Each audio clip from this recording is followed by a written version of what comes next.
America, my name is Osei-Frimpong. Today we're going to talk a little bit about Trump's gambit to take over D.C. When I say take over D.C., that means functionally secure D.C. as an apparatus of the nation, right? He's going to bring in his National Guards. He's going to say, forget, self-determination or self-governance, and I'm going to enforce the laws. And you know what? We're going to eat it, and we're going to be fine with it because we have a culture that doesn't really care about self-governance. You don't want self-governance. You want things to work when you want them to work so that you can make money. You don't want to make laws. You want the laws to be enforced so that you can play in the rules to make money and game the system any way you want to, right?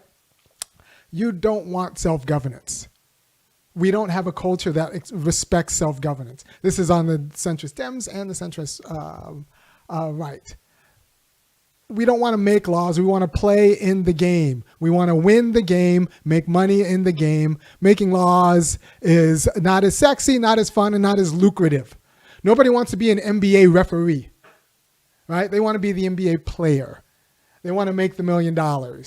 Nobody cares about the referee. The guys saying like, well, or the even the board members, the people thinking, well, we should have a 3-point line that's 22 and a half feet as opposed to 23 feet. And like those are the kinds of discussions that people don't want to have. That's lawmaking. That's the work of self-governance, how we should apply the law and how we should interpret it. That's the work of self-governance. We don't care about that. That's why on the Democrats, they'll let Jim Clyburn or Nancy Pelosi run uncontested because ultimately we just want to play in the game. We want to succeed in the game. We want to win the game. But making the laws, that's just messy work that might distract us from getting rich, right? And Trump is saying that, yes, I know that's what you want to do, so I'm going to clear the board for you, get rid of all of the social degenerates and defective people who might ask troubling questions and make you feel a certain sort of way so you can just go and make money because that's what you really want to do anyway. You want to use America to make money, right? And Trump is going to let you do that. Giuliani let the New Yorkers do that. Trump's going to let the DC people do that. And that could be an entire wing of the Republican Party. Because as Americans, Democrats and Republicans, we don't care about self-governance. We just want things to work in a way that makes us so that we can get rich, right?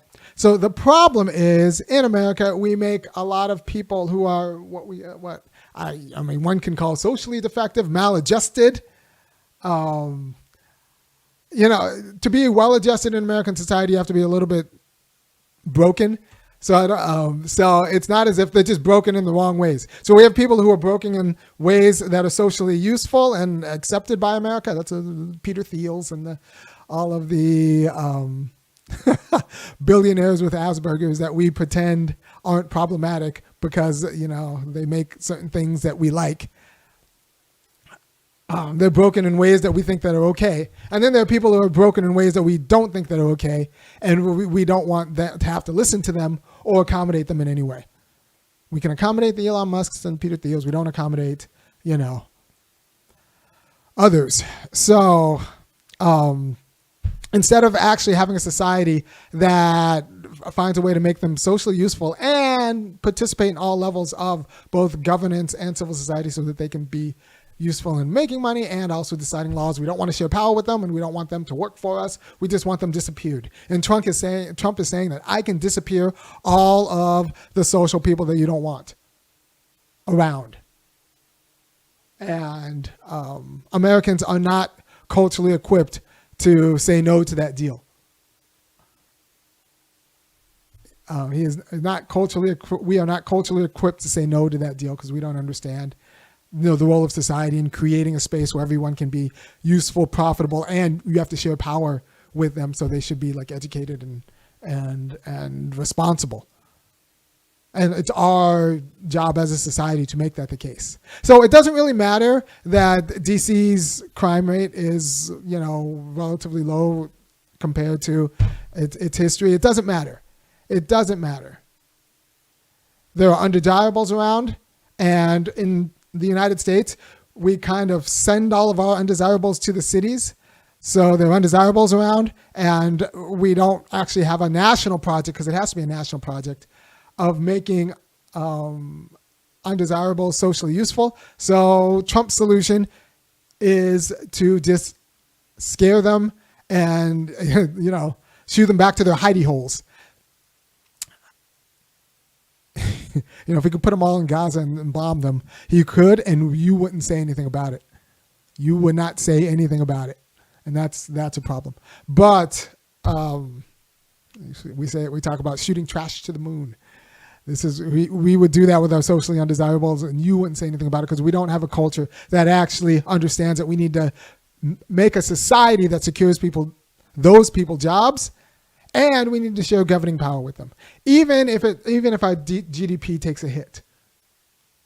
Even if they're ill-mannered. If they're ill-mannered, it's because we created a culture that didn't take seriously their education. And so now we have to deal with them. We have to deal with them, and it's our responsibility to deal with them, to confront their dignity and actually, try to make them a useful, functional participant in society. By the way, if you appreciate me being a useful, functional participant in society, go ahead and go to www.funkyacademic.com and kick in $5, $15, or $50 a month. And I will keep doing what I'm doing and helping you explain why Trump's Gambit will actually win. I think it will actually win because deep down, one, we don't really care about self-governance. Those the Democrats and Republicans don't really care about self-governance. Two, we don't really understand what to do with socially undesirable people. So it doesn't really matter how many there are. As long as there is more than one, we have a problem.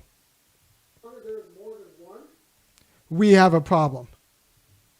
And that is the situation America is in right now because all of our cities has more than one socially undesirable person. And we don't have the rhetoric to try to get that person a good job, secure wages, and we don't want to have to share power with them. Although we say we're a nation of self-governance. We want the totalitarian safety. We want things to work. We don't even want to make laws. We just want them to be public and them to be followed and for the rules of the game to be established. Even if it's not established by someone else, it can be established by Solon for all we care. And then as long as we can play in that sandbox and play by the rules and try to game the rules for our own, not the making of them, but like the playing within them for our own benefit, we don't really care about lawmaking. And so we don't really care about self-governance. So as long as we don't really care about self-governance, but we don't want to admit that, gambits like this will actually work. They'll be effective. They'll be palatable. And as long as we make our national culture and policy out of sending social desirables to cities, and quarantining them in cities and sequestering them in cities.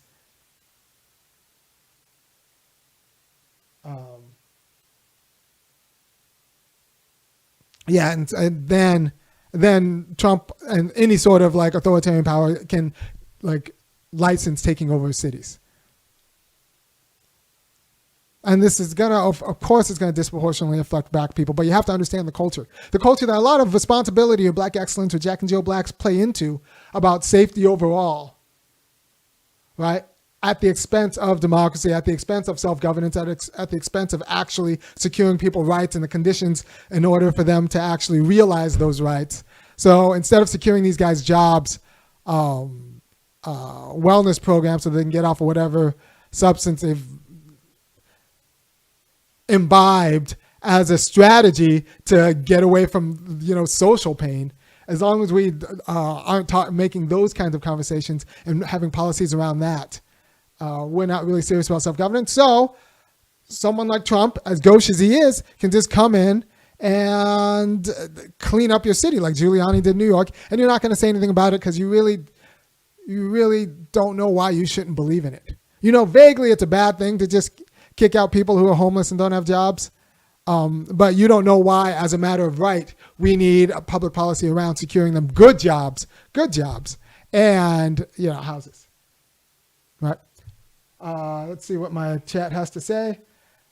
Nope, everyone should not have a hand in governance. Yeah, that's Mark Schwab. This is meeting Schwab. Yeah, so if you don't believe that, then you don't believe in self-governance. And that's most of America, and that's most of American culture. I believe that we have a responsibility to grow and reproduce a self-governing population, which is why public education, public culture are very important.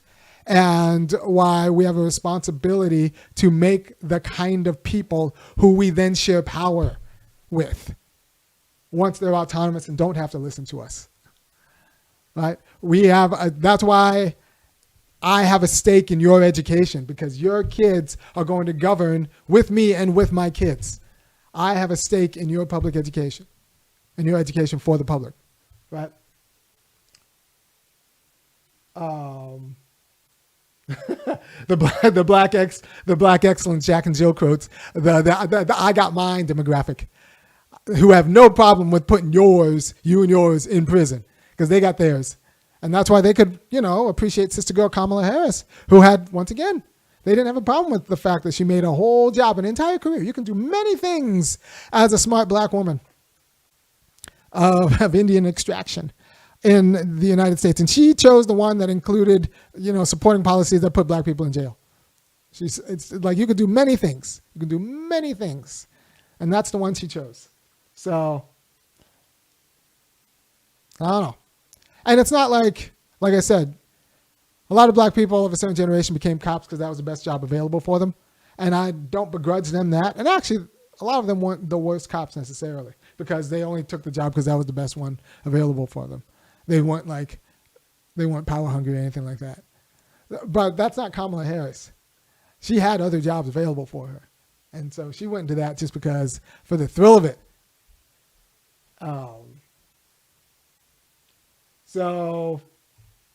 Mark Black says people are way too quiet about the criminalization of homelessness. Yes,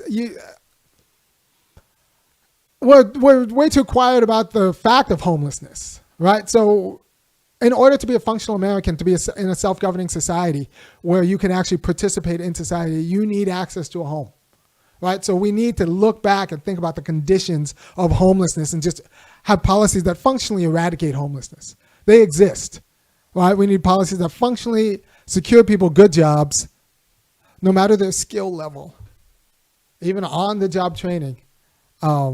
Especially in these days of AI and woe and want and robotics, we need actual policies that say it doesn't really matter.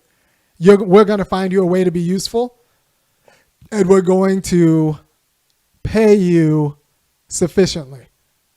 We might not even peg that pay to your use, your value in society. All right, so we're finding a society right now where you can make money by not thinking, and which is why AI can make money for you, because AI doesn't think, but it can make money, and it can save you money because you don't need to think in order to make money. So we need to pay people to think in non-lucrative ways, because we want people to think, and we need to admit that not all thinking and not all good thinking is necessarily lucrative, just like not all lucrative things involve thinking. All right, so give AI the jobs that AI can do, and then hire thinkers to be thinkers. And not like necessarily abstract, but for example, what I'm doing, which is, once again, why you should go to www.funkyacademic.com, kick in $5, $15, $50 a month. And I will give you the kind of arguments that tell you that people need jobs as a matter of right. People need houses as a matter of right. Now, this isn't an argument for freeloading. This is an argument for securing people good jobs. Securing people good jobs without having to suck up to any sort of, untoward business. All right. So good. So I'm going to look at chat one more time. Hold on. People don't need to be high functioning in order to be part of society. What's with the eugenics? Well, they don't need to be high functioning, but they need to be functioning. They need to contribute. I'm not a UBI guy. The reason I'm not a UBI guy is because I think that everyone should be felt called on to contribute to society. And we use the market to kind of mediate that, although it's an imperfect mediation. But we should actually have a society of functioning people where everyone contributes. Now, you can contribute in ways that are non-obvious. You can contribute in ways that the market respects. You can contribute in non-market ways that we decide that we respect, although the market won't respect them.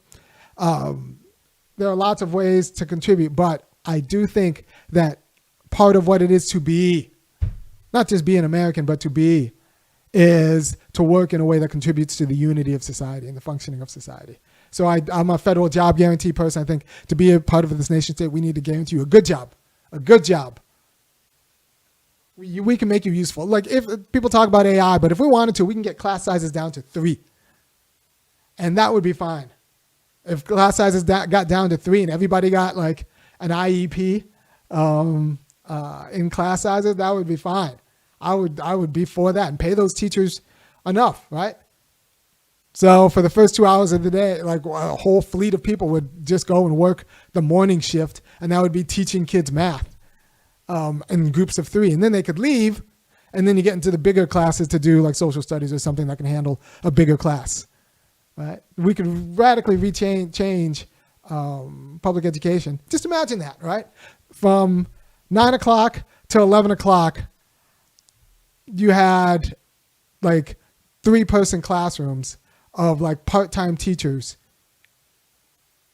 and part-time, they would still get paid like, $40,000 a year or whatever. They would just be math specialists, or we could have them do like coaching or to fill out their hours or whatever. And then at 11 o'clock, they leave and you have bigger classes or reading specialists. And then 11 o'clock, and they could do the 1-on-1, the 2-on-2 tutoring. And then they leave, and then those kids can go to bigger classes, right? And so the classes where you need smaller student per teacher ratios, the subject matters where you need smaller student per teacher ratios, they would have, and then those teachers would leave, and then the bigger student per teacher ratio classes and subjects and disciplines would be addressed later on in the day in bigger classes. We could do that. We could do that and keep everyone working. So everyone does need to be functional.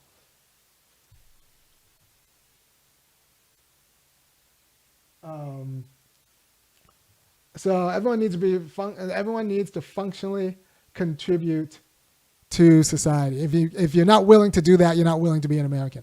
Now, I don't think you should be willing to functionally contribute to a society as it's organized by the market, like as it stands, because there are too many distortions.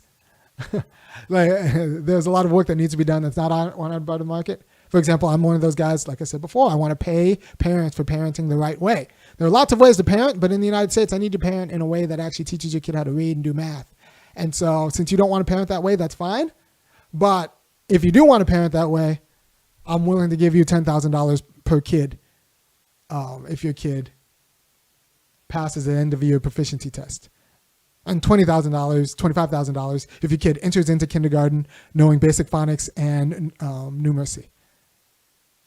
They can count and they can sound out things. You get $20K. A lot of people weren't going to parent that way without the cash inducement. Instead, they've been taught to chase money, and money is like, no, I don't need to read to my kid or teach my kid how to read. I should just work this extra shift. No, I'm saying that actually we should just pay people not to work the extra shift, but to teach your kid how to read instead. All right, so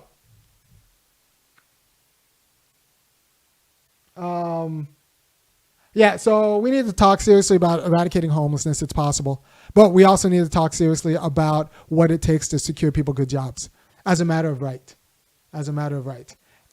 And the inability to talk about those things creates a lot of people in urban America and even suburban America. It creates a significant number of people who we don't want to see, and then we're going to be fine with just getting rid of, disappearing. It doesn't matter that the crime rate has gone down. It's irrelevant. There is someone I don't want who makes me to see in my neighborhood who's not obviously productive and is a hassle to me. When Trump says they're going to disappear that guy, we are okay with that because we don't care about self-governance or securing people's rights. We just want a city that works and that allows me to make money. And this guy is hushing my buzz in a way that takes the shine off of my making money. Trump says he's going to get rid of that person, so I'm going to allow Trump to do it. This is why Trump's Gambit can win. It's not about the crime rate and aggregate numbers. It's about the fact that we have undesirables who exist in America, and we don't know what to do with our socially agreed upon undesirables. We're not trying to bring them into society. This is kind of All right. So the massacre in Gaza is in magnitude what Trump is doing to DC in miniature. It's the same logic. We have people, the people who matter have decided that they're tired of dealing with the people who don't matter. And since we don't have a discourse about how to secure rights for the people who don't matter, all things are on the table. All right. Thank you for your time. And I will talk to you at another one. If you appreciate what I'm doing, you should go to www.funkyacademic.com and kick in $5, $15, $50 a month.